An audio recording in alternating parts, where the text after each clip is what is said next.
Dit ben alle reddingsboten. Ja. Geen één uitgezonderd. Juist. En hier ben ik oude reddingsman. Wij zijn al de reddingman, ja. Dus je hebt de nodige mensen uit het water plukt. Oké, we zeggen ja. Het waaide stevig, ik krijg zand denk ik. Dat zielt een scootje. Nou, dat slaat behoorlijk in, dus we zijn maar aan het denken, maar we net het herbedel. Want ja, dus hij al waar ik naar bij komt. Maar ja, we zien weer op en toen laai je al om. Nou, dan komen we er langs zitten. En ja, zijn we weer met 3 man aan boord. Nou, er zitten 4 op de zijkant van het scootje.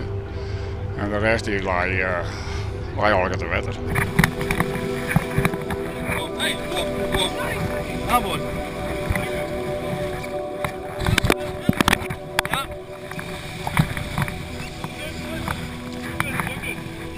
Alright. Come on. Het scootje dat achter het boek van de roefstiepen.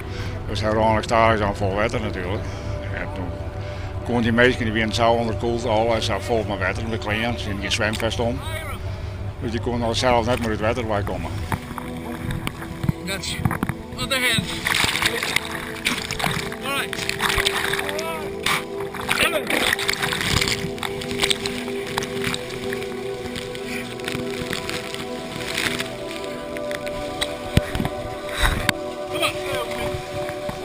We're not leaving you.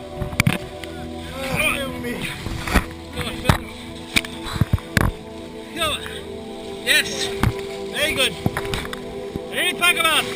I get it near you. Yeah, come on. Yes. Toen hebben we zo buizen op een reddingboot zetten. Ja, toen was al aan boord hier en het scootje gezonken. Ja, dan moet je 3 man uit, dus eerst even tellen of zo, wat ze er al gewoon binnen. Ja, allemaal bezet. Dus. Kijk. Godverdomme. Sfeer, hè? Hey. Knap, man. Maar dat is nou op zich wel een mooi verhaal natuurlijk. Maar je hebt natuurlijk vervelende dingen mooi maken, denk ik. Hè? Ja, dat de man op boord legt en jou maar jachtjes, maar de vrouw naar de haven met. Dat ben geen leuke dingen. Dat heb ik dus een keer beleefd en dat heb ik wel zijn. Dit hoeft van mij nooit weg. Dit is echt niet leuk. Ja, want die vrouw dat hoort niks als Jen en Ziekje en die willen dat ik wil op boord, want ze wil naar haar man. Ja, nou, ik ben blij dat ik ben weer. Ja. En, Maar en hoe ging je daar dan voor jezelf mee om? nou, dat is praten onderling. Hè? Dat wordt nooit die tijd daar mee op praten. Je hebt ze nou dan zelf de broek ik vol, lijkt het mij. Ja, maar dan ben je zo bezig van jezelf. Hij het eigenlijk nooit in de gaten achterhoud, denk je wel. Achterhoud, ja. Dan is denk je, altijd ja, zo, we zijn wel echt 4 geweest, 4 gong. Maar het is altijd nooit zo dat je voor jezelf in gevaar bent. Nee.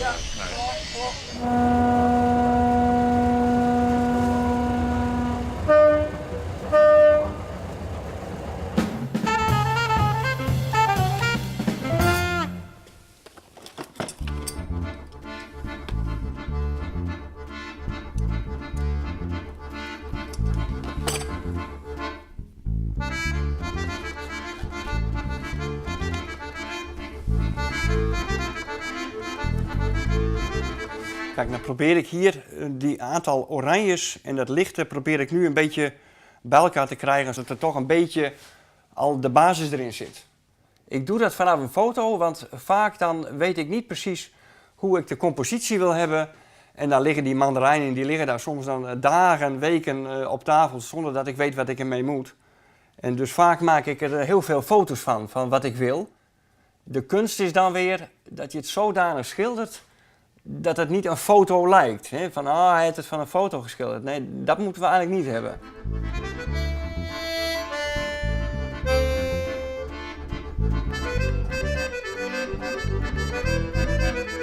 Wij zijn hier in de winkel van Silke. Silke, dat is mijn vrouw, die doet heel veel aan kinderfeestjes. Zaterdag sta ik in de winkel. Dan heeft mijn vrouw vrij, zeg maar. Dan heb ik de deur open, sta ik in de winkel. En het is niet altijd even druk. En als ik dan tijd over heb, dan ga ik hier lekker staan te schilderen. Hoe lang schilderde je jou al? Ik ben begonnen toen ik een jaar of 16, 17 was. En toen ik 20 was, ben ik daar weer mee opgehouden. Want toen kreeg ik werk in een hele andere sector. En in 2007 dacht ik van, ja, hou eens even. Ik ga schilderen. Want voor die tijd heb je ook gewoon heel lang net schilderen. Ja, bijna 30 jaar niet geschilderd. Klopt. Want wat badde er dan in 2007? Nou, eigenlijk niks.